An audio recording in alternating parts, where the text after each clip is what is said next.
Okay, I'm guessing we're making a part 2 to this. We're getting 3 videos today. You know what? Actually, no. I'm gonna push my videos down the line. Actually, so at the end, we're gonna go ahead and say, um, okay. So we're finishing hide and seek. So it's the Grim Foxy Corn Maze game. This could be a throwback to the GGY, getting all the high scores on all the video games. This is possibly my theory is that Gregory is the crying child as a robot, trying to beat Michael at all his high scores in the games. And then we also have a appearance of Shadow Bonnie haunting the protagonist. Moving on, we have um, the epilogue 6, which is basically just a mentioning of the blob and the possibility that William is taking it over, like he wanted to do in the fourth closet. Um, Sorry, I'm trying to do this now that this happened. I'm not wanting to throw so many videos at you guys. I accidentally hit a space bar and closed it out. Going on, we have the cliffs, which is basically just more kids missing. This animatronic is possibly pulling kids away from their kids away from their kids. This is pulling the parents away from the kids. That's what I was trying to say. Yes, yes, yes, yes. English makes sense. Um,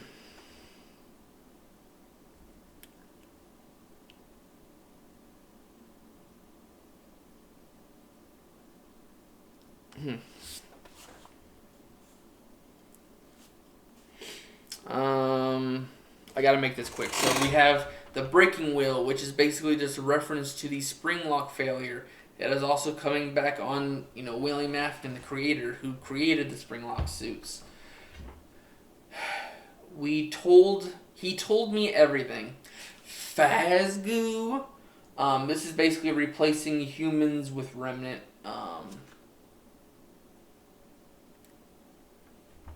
Well, it's replacing humans so you can collect remnant. Um, Basically, the entire Fazbear Fright story is understanding what remnant does, doing experiments to figure out what they can constantly do. Um,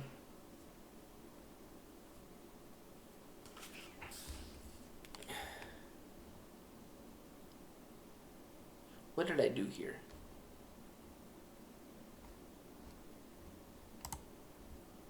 Oh, okay, I see what I did wrong. Alright, anyways, then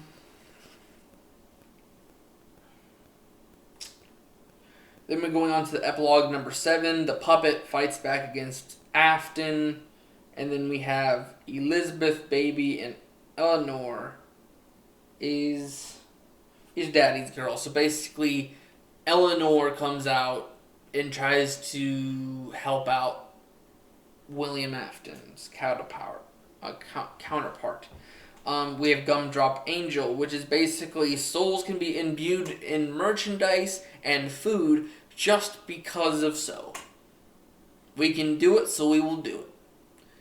Hey, thanks for spending so much money here at Freddy Fazbear's Pizza. Let's make it happen again with the child that came here to celebrate. Going on, we have Shigaro's Lucky Day. This is basically Michael as a corpse reflection.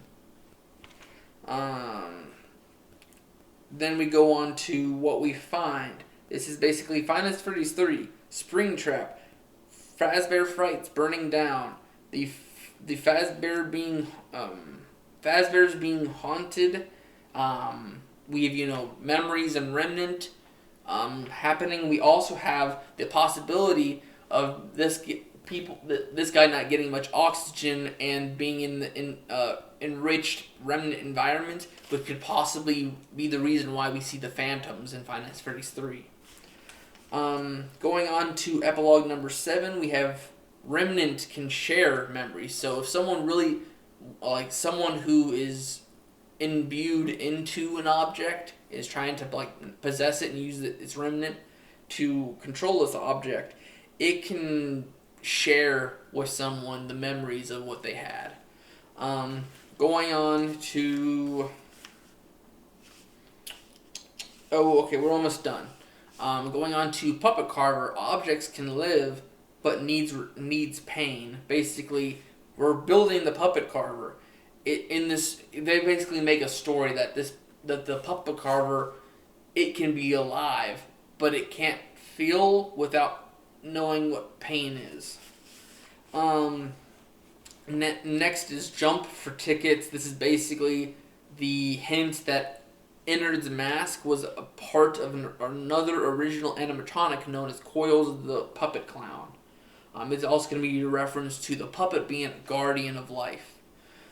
Next is Pizza Kit, which is basically Fazbear remnant merchandising again. Hey, let's make you into food and sell you back to the same person and just cycle it. Just like, hey, here's your kid's body in a pizza. Go ahead and eat it. I'm going to make you into a pizza next and sell it to your grandma. Epilogue number 7, we find out that the ball pit has many victims, remnant pieces, through the decades. So for every victim that William has killed, it's gotten over the ball pit. Going on to Friendly Face, basically Fazbear Entertainment can now clone animatronics through DNA. Going on to Sea Bonnies, this is genetically engineering animals as animatronics, and they've learned to kill or take over victims. So another Michael scenario. They really like the Michael story from Sister Location. Next is Together Forever, which is actually a Fun Time Freddy clone by the Custom Night. Together Forever. Actually, no, that's a Pizzeria Simulator quote. We have another Spring Lock mention. We have the fact that Rosie is a equivalent or counterpart to Pig Patch. We have Fun Time capture functions and reflections to William being jealous of Henry. Basically, there's these people that are animatronic builders, and they're envious / jealous of another group, and this group can be William, while the other group is Henry. We have the epilogue number 10, which is that Fun Times can use Illusion Disc and collect the remnant. Also, remnant is a liquid metal or mercury. So we learn what remnant is, and we learn that Fun Times, just like the Nightmare animatronics, use the illusion disc, and that they want to collect remnant. That's their primary function. Next is Prankster, which is basically help wanted testers who are taken over by a glitch trap. We have Kids at Play, which is basically kids' spirits.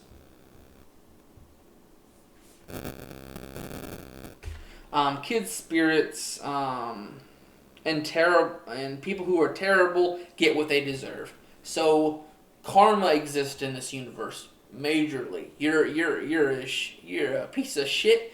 End of the day, you're dead. Bet. You better step in line. You better be a kind boy. Better not be on Santa's nice list, because he's got a hit list too. And there's Find a Player 2, which is having a Afton red herring. We have that Fazbear Entertainment, when they close almost immediately. And they hold no liability for people getting left in their facilities. Epilogue number 11, which is the very last epilogue, we learn that Eleanor existed for most of the victims. So when you travel through the ball pit, which holds memories of all of the victims in the past, Eleanor in her past incarnations are there. So that means Eleanor has been at least probably a part of 85. So you got to kind of reflect back to Sister Location that the Funtime animatronics possibly existed during the very first Five Nights at Freddy's Pizzeria. Um, so probably when Fredbear's closed, William and Henry split and went their own separate ways.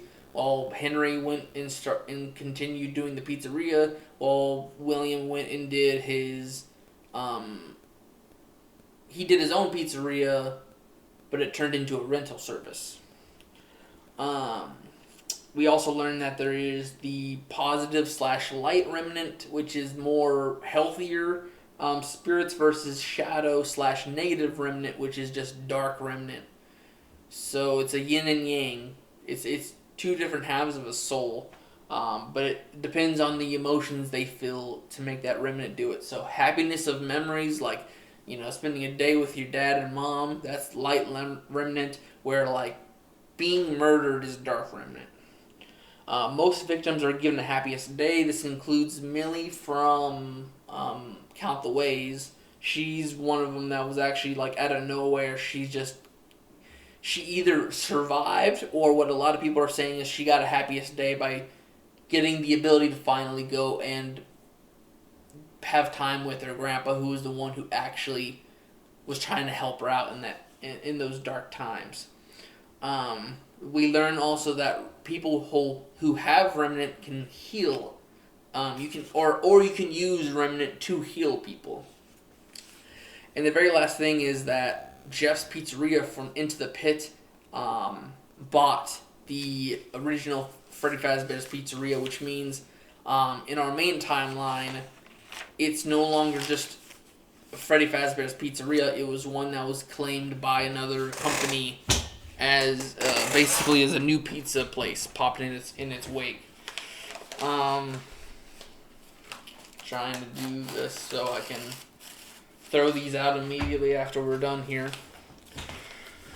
Alright, going on to Felix the Shark. These are the scraps stories. In sister locations, there could be possibly more mascots. Like, instead of just Freddy, Bonnie, Chica, and Foxy, we could have Felix the Shark.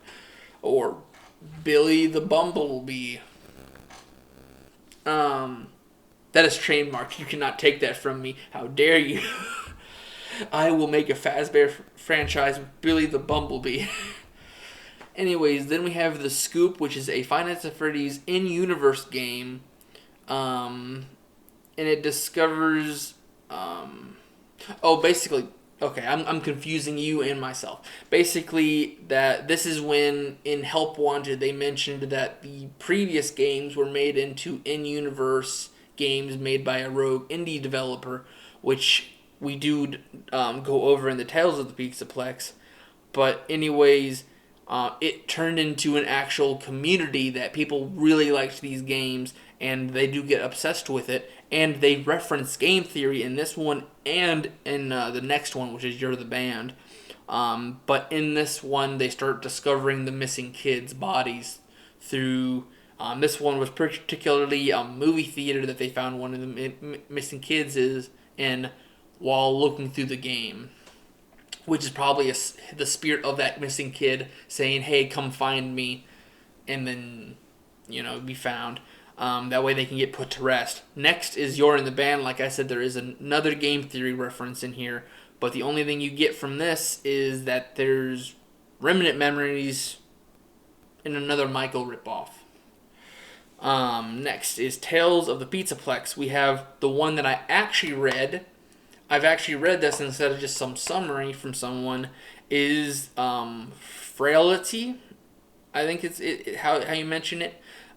Is basically the heart-shaped necklace from To Be Beautiful comes back, and the protagonist shaves it as like remnant healing.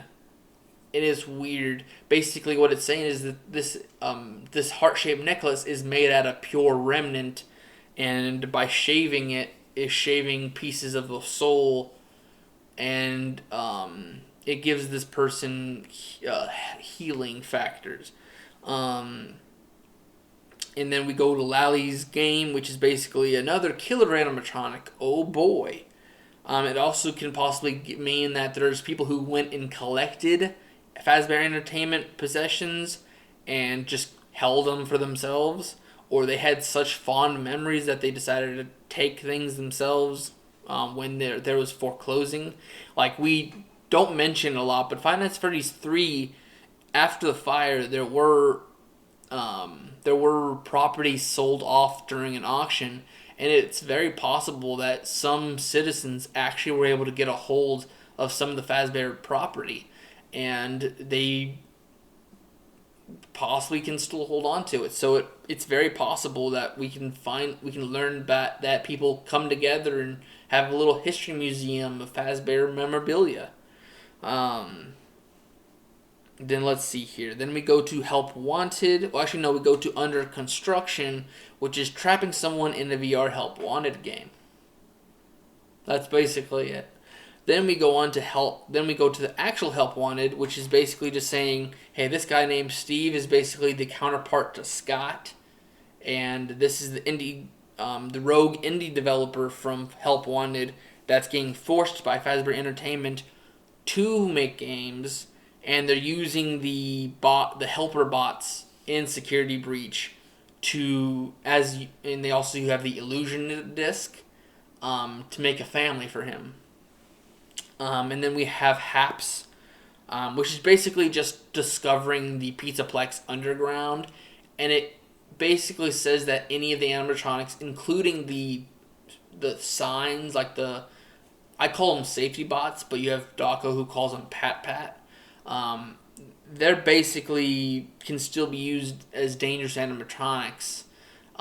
That's basically what this explains. And then we have the very last. Well, actually, no. I have one more. I have one more story that I was able to understand, which is B7, which is basically just a flip of idea.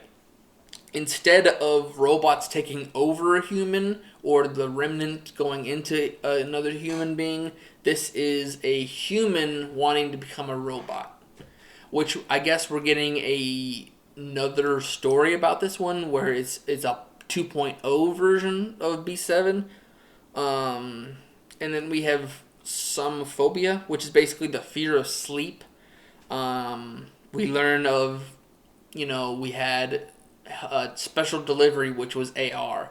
It's believed that it was actually an in-universe thing to do. So now you have AR devices that Fazbear Entertainment has, along with where you have the mentions of, they can use remnant memories, so they can probably trigger your own own remnant memories by tapping in by using lights and stuff. We also learned that Moondrop during my theory is that during the power outages during Security Breach, that's very possible that it's just the AR device of Moondrop, because you see stars and all that. That's possibly how Moondrop gets around instead of leaving the one thing. That's how he's able to do like the floating and all that. That's just him as an AR messing with your head. Anyways, that's it. I could not find any more summaries. Neither do I own the books, so I wanted to get this out of the way. Like I said, I am done with summaries after this one. This is the very last summary that's going to be on this channel. You can go to B.O.L.T Family /SP Studios if I change the name. Hopefully by this time I've learned how to change the names. Hopefully.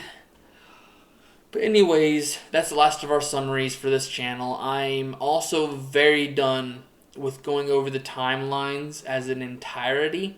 I will go and do little details, like when Ruin comes out, I'm going to cover all of Ruin. I will not make a timeline including Ruin at the end of it.